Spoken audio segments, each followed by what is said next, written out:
What is going on, YouTube and y'all squad? This is your boy Socrates. This is your review for Real Housewives of Beverly Hills, season 14, episode 16.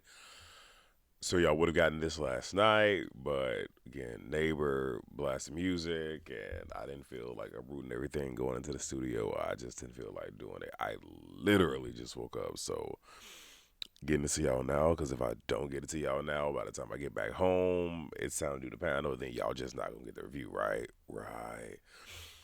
So we have a little clip of Garcelle and Kyle because they're getting ready to go to dinner, and they're twinning. They're in the same outfit. They have a walk off. It's cute. Garcelle even feels like, I once said this woman had horrible fashions. I don't think I can say it no more because now we're twinning. That was funny. So they're at dinner, and Bose, lets it be known, hey, like I have an outdoor shower apart attached to my part of the villa. And she offered it to the girls, but Dorit said no. Dorit, shares that. I think she said like she doesn't get naked for slash around PK. I'm like, well, that's very telling, and I'm gonna just leave it there because that ain't my business.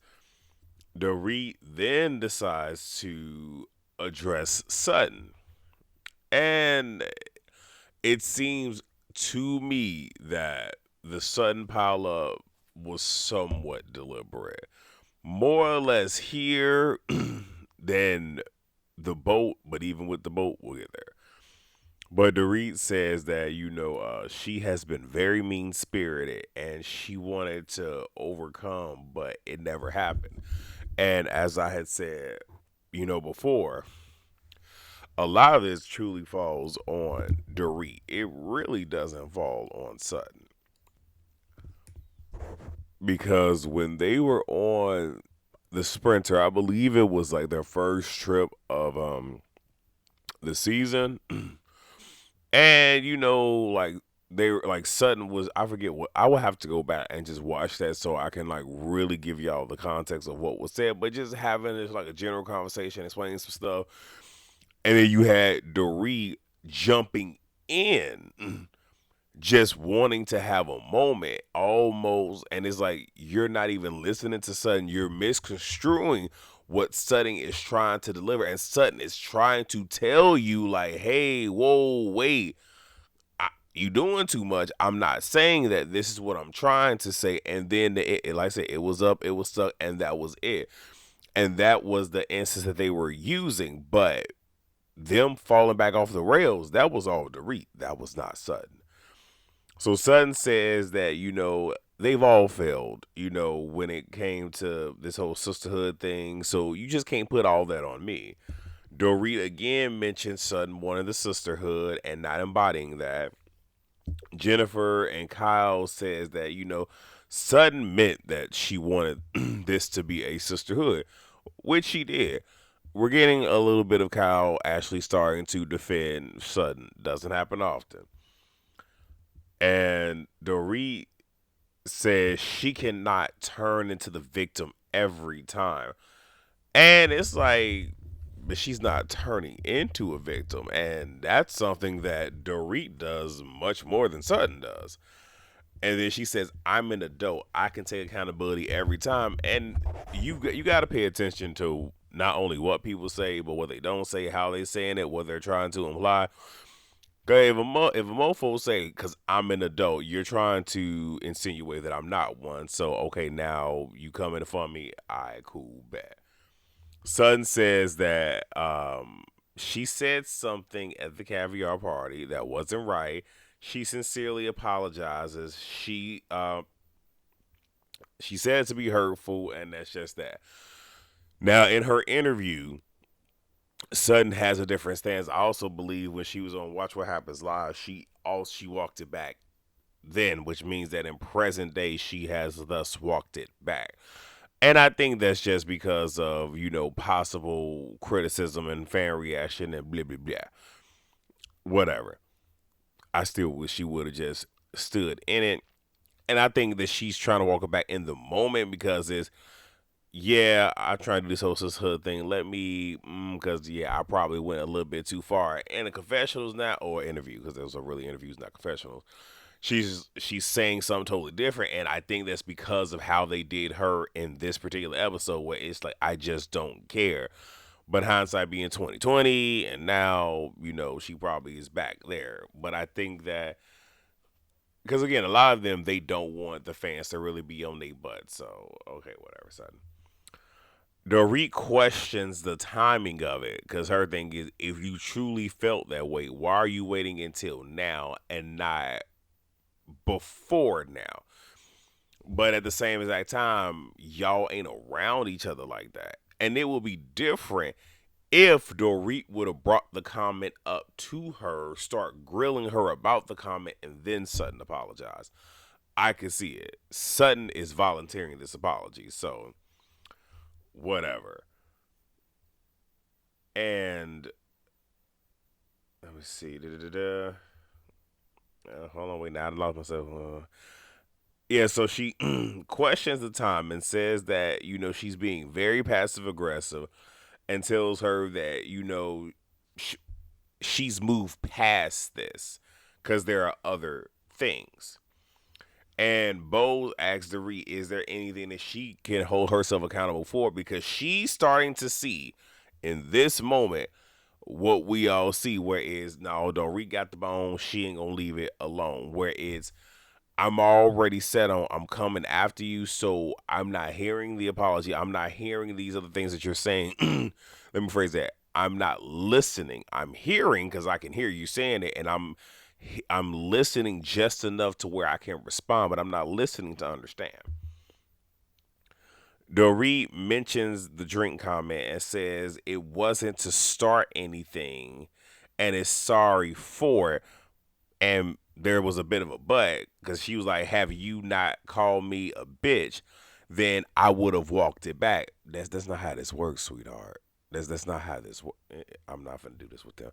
Anyway, Bo's pretty much because Kathy had said, "Okay, well, Rome wasn't built in a day." Bo's like, "Okay, there's bricks. We're laying foundation, so that's good." Cal says to Bose that she is thankful for her calling. I'm sorry, coming to her house.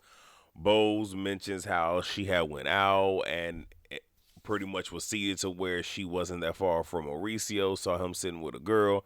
She sent Kyle a voice note text message, which was lengthy, and she's like, that's being a girl's girl. Can appreciate that.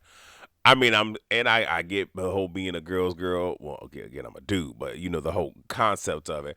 My only thing is, but you was finna sit here and roll up on him, and you and Cal ain't even close like that. Okay, not my business.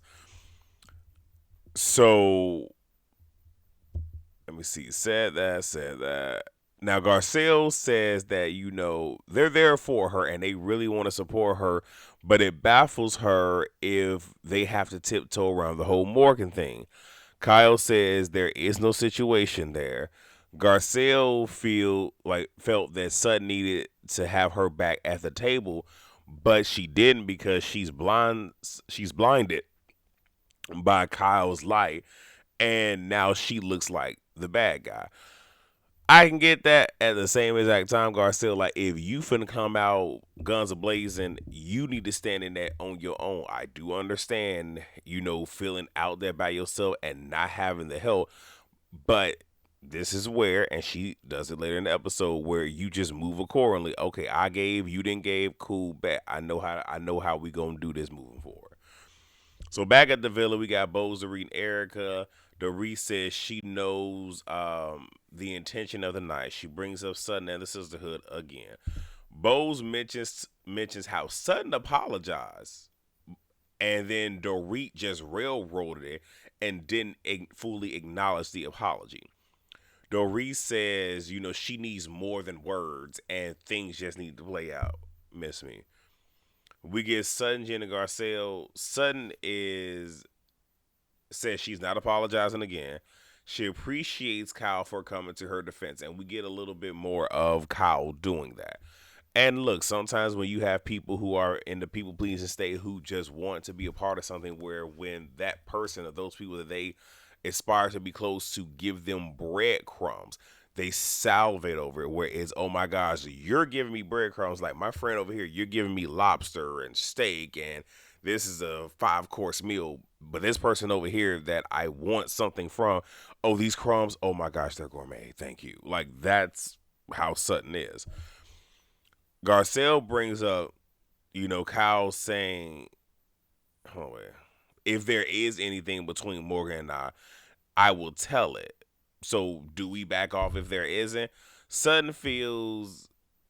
I mean, Sutton kind of feels so like they should just let it go. And Garcelle brings up that Sutton came at her last year about the same exact things, and pretty much like not even having her back. And Garcelle feels that, okay, Sutton, you have on blinders when it comes to Kyle. Sutton doesn't agree. This upsets Garcelle. Garcelle pretty much shuts down, is giving very short answers, and then goes in her room and closes her door.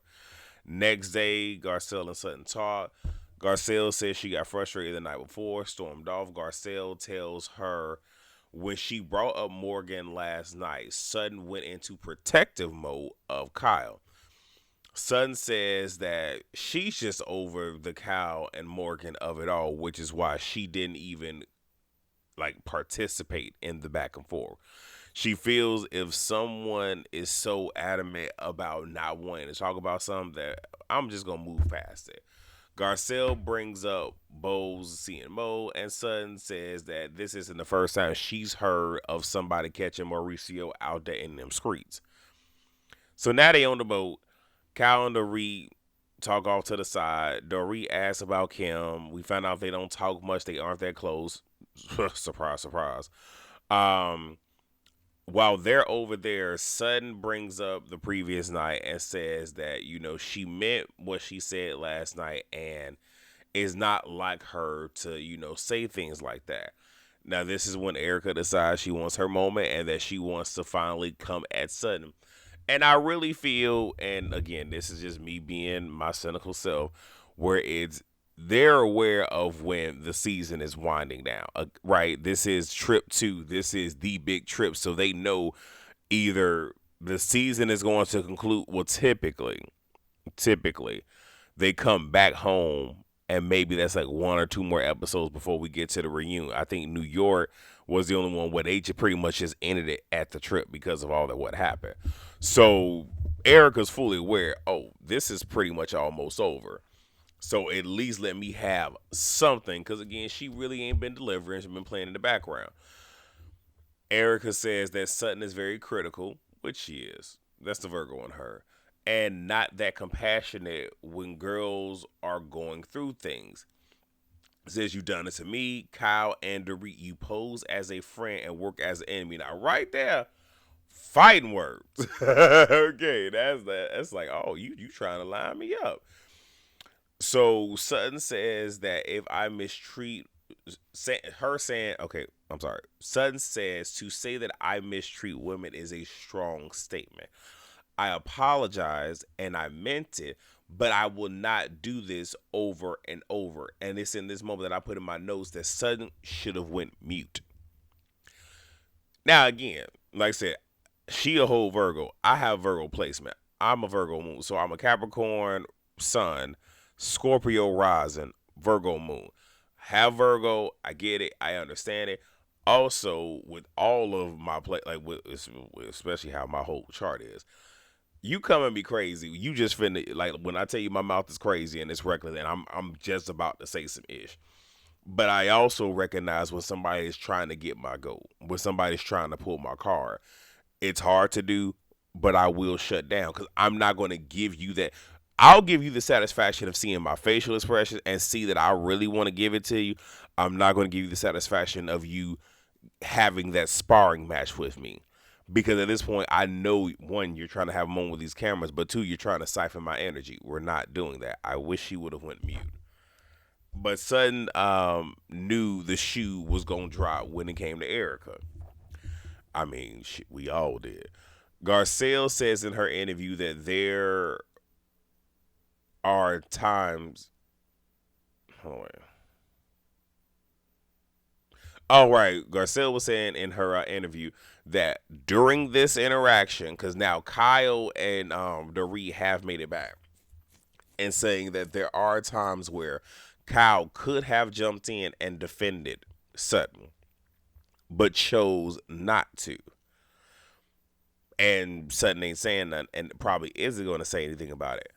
Sutton asked them, "What the fuck do y'all want from me? I am tired of it. I get blamed for everything." Dorit chimes in, which is just like, oh, here we go.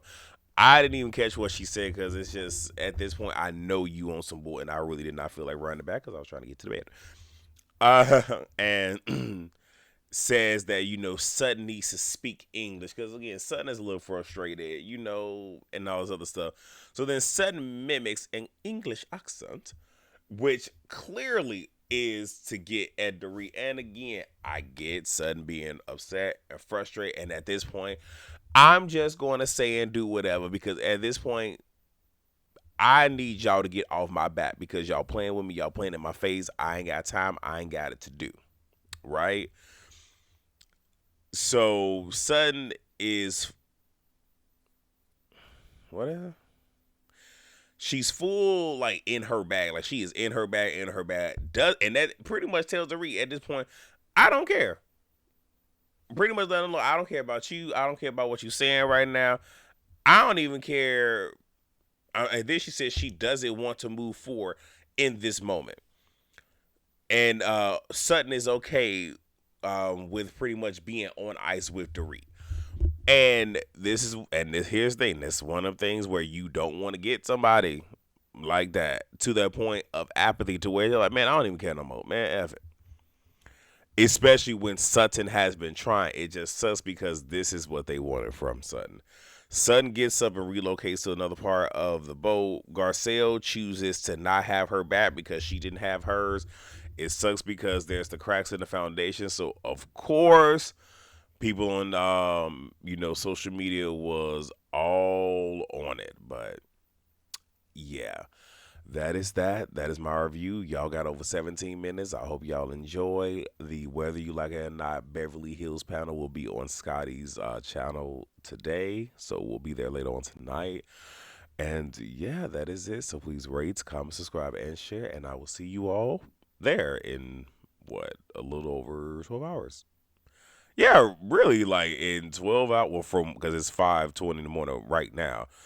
So literally, that's in 12 hours and 40 minutes. All right, bye.